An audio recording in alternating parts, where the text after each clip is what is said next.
Pak Haji, saya menarik Bapak tadi ketika menyentil masalah tata pemerintahan di Pemda Kuningan yang 78%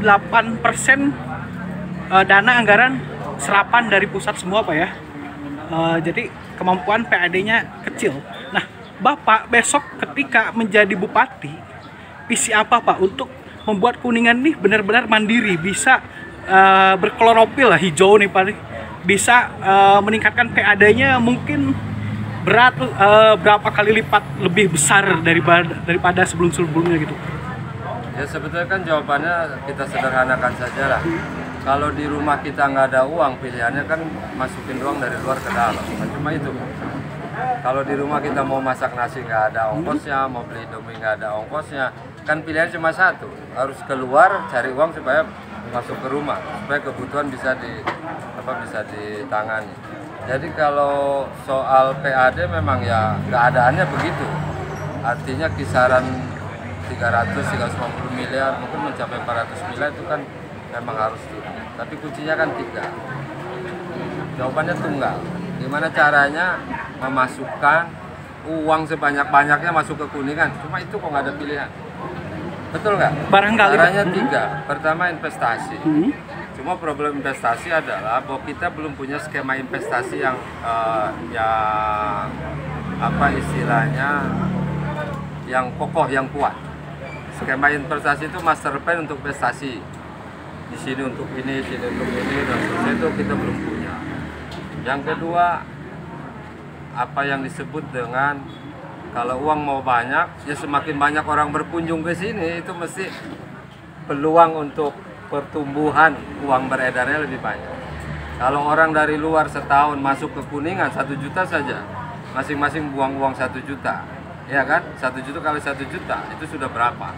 Ini ngitung orang gampang, ya kan? Artinya kalau uang mau ekonomi mau hidup, ya harus banyak orang berkumpul ke sini, nggak ada pilihan. Yang ketiga, nggak ada pilihan, proses transaksi perdagangan keluar daerah harus up, kira-kira gitu. Kenapa? Karena kalau barang dijual keluar, ada orang luar beli, maka itu artinya uang masuk ke dalam kan, betul nggak? Tapi kalau transaksi hanya beredar di lingkungan internal saja, maka volumenya kan tetap tidak berubah. Yang berubah adalah pergeseran siapa yang pegang gitu kan. Tapi kalau dari luar masuk banyak, maka peluang untuk tumbuh PAD bisa. Yang kedua, pengangguran mungkin bisa perlahan kita atasi. Level kemiskinan mungkin akan bisa kita kurangi.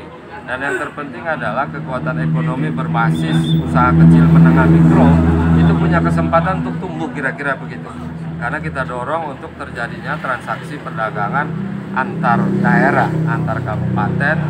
Itulah pentingnya ke depan, konektivitas antar daerah harus menjadi kata kunci. Kita nggak bisa jalan sendiri, Pak. Kita punya, misalnya punya PT, contoh aja lah, Kuningan punya PT gitu kan.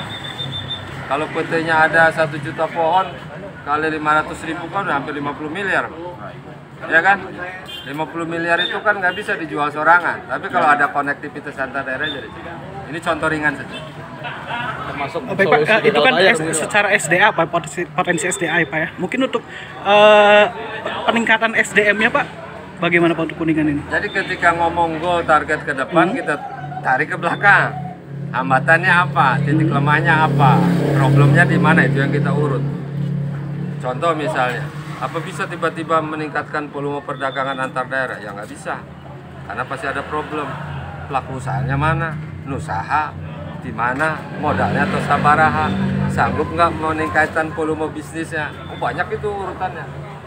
Tapi yang begini ini hanya akan ketemu jika goal di depannya kelihatan gitu. Kalau goal di depannya nggak kelihatan, susah ngurut ini. Dari Bapak sekelumit permasalahan yang Bapak sampaikan tadi pas di podium Pak ya, berarti Kuningan ini penyakitnya secara kultural atau struktural Pak? Hampir semua wilayah kita menghadapi 3 problem kan. Pertama problem struktural, kedua problem kultural, dan yang ketiga adalah problem menyangkut apa yang disebut dengan jati diri. Problem struktural itu artinya pemihakan terhadap pemerintah terhadap kegiatan-kegiatan warga masyarakat tidak optimal. Inginnya optimal tapi karena keterbatasan diri, jadi akhirnya terbatas. Pemda inginnya sih jalan ini perbaiki Pak, tapi karena uangnya ngepas ya susah. Pemda inginnya sih bantu modal untuk usaha UMKM, tapi karena terbatas ya susah. Ini problem struktural. Yang kedua, budaya. Budaya itu artinya menyangkut cara pandang, nilai-nilai, kemudian juga apa yang disebut dengan kebiasaan-kebiasaan. Ya, daripada dagang capek gitu kan, mendingan nungguan bansos gitu. Itu kan kultur Pak. Yang begitu-gitu itu kan memang tidak produktif, tapi faktanya ada gitu. Faktanya ada. Kalau harus merubah mindset masyarakat Pak ya. Itu kan proses berikutnya pada akhirnya harus kita tempuh. Pak, PKB ini kan mengusung tema perubahan terkait dengan target untuk Bapak sendiri di menyokong Indonesia Emas seperti apa yang akan diterapkan? Ya pertanyaannya apa yang diubah itu harus jelas, ya kan? Itu harus jelas apa yang dirubah, titiknya mana. Kemudian yang kedua, siapa yang merubahnya, siapa saja yang harus terlibat dalam perubahan. Misalnya jadi bupati sesorangan dan teriak perubahan, tapi nggak ada yang dukung ya omong kosong. Tapi Pemerintah dan DPRD kompak mau merubah, tapi warganya nggak mendukung ya omong kosong juga. Warga teriak-teriak berubah, tapi DPRD dan bupatinya nggak setuju ya nggak bisa juga. sinergitas ya Pak? Harus sinergitas. Kalau wartawan pengen perubahan untuk kesejahteraannya gimana Pak? Ya kalau wartawannya diam saja ya nggak bisa. Meskipun Pak Haji Ujang DPRD mendorong harus naik kesejahteraan, tapi inovasinya nggak ada ya susah juga. Harus berpikir cerdas ya. Pak Ujang. Berarti sekarang PKB udah berapa Pak yang mengembalikan formulir berarti? Yang sudah mengembalikan formulir itu ada 1, 2, 3, ada 3 orang. 3 orang. Ada 3 kandidat dari 7 yang sudah mengambil formulir. Pak Ketua DPC sendiri? Dan kenapa? Pak Ketua DPC sudah Pak? Yaitu 1, 2, 3 itu berarti di dalamnya ada ketua DPC. Itu untuk Jadi ini sepaket Pak? Ya. Kenapa? Ini sepaket Pak gitu. Ya yang bisa mempaketkan kan hanya DPP. Ya. Yang bisa mempaketkan hanya DPP dan PKB kita tahu mempunyai 8 kursi. Artinya sebuah keniscayaan PKB harus koalisi dengan partai lain. Ya, itulah makanya PKB alhamdulillah selalu komunikasi dengan partai lain. Peluang Pak Yanuar untuk berapa besar Pak? Kalau yang bisa menjawab peluang itu hanya 1, DPP.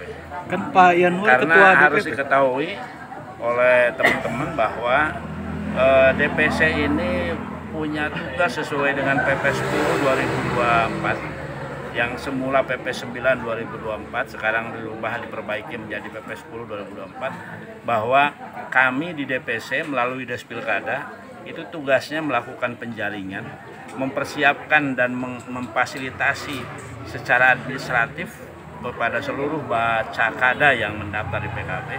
Kemudian kami laporkan kepada Despilkada Pusat. Selanjutnya seluruh mekanisme ada di Despilkada Pusat. Jadi kalau menimbang-nimbang bacakada, saya kira yang punya itu makomnya bukan makom ketua DPC, itu makomnya makom DPP. Tapi kalau dilihat dari sosok beliau Pak, dengan kedekatan dengan Kabupaten Kurian seperti apa? Ya semua orang bisa menilai, karena orang itu kan positif negatif pasti. Ini Pak, satu ya.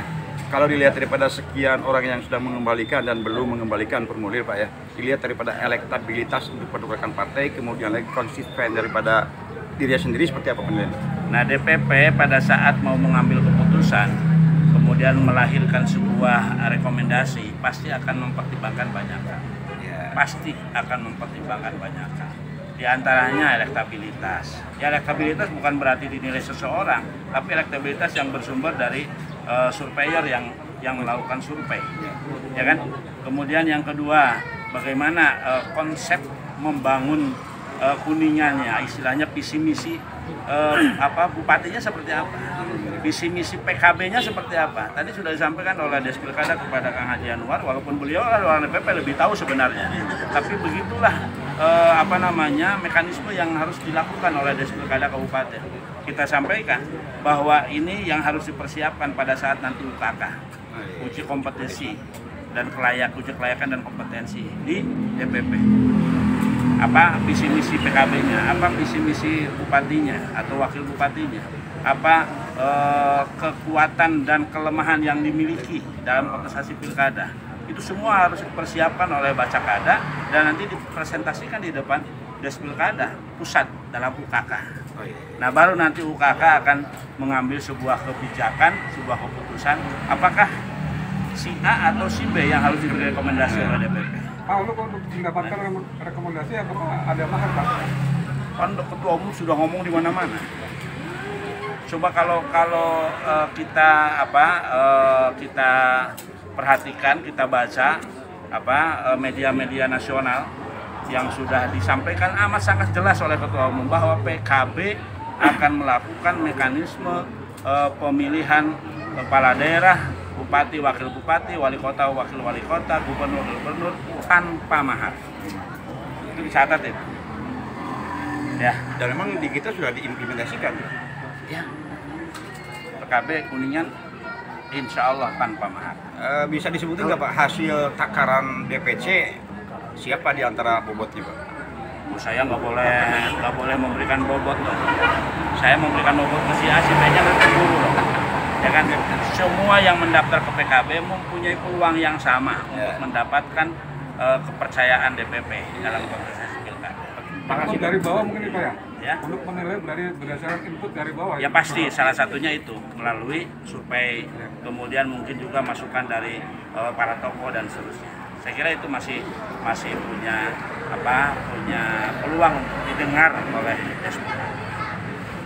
Cukup ya? Pak, ke Bapak Oke. satu pertanyaan lagi Pak. Daftar ke partai lain juga nggak Pak? Sampai hari ini belum. Atau mungkin melakukan Sampai hari ini belum. Kalau komunikasi politik ya wajib dilakukan.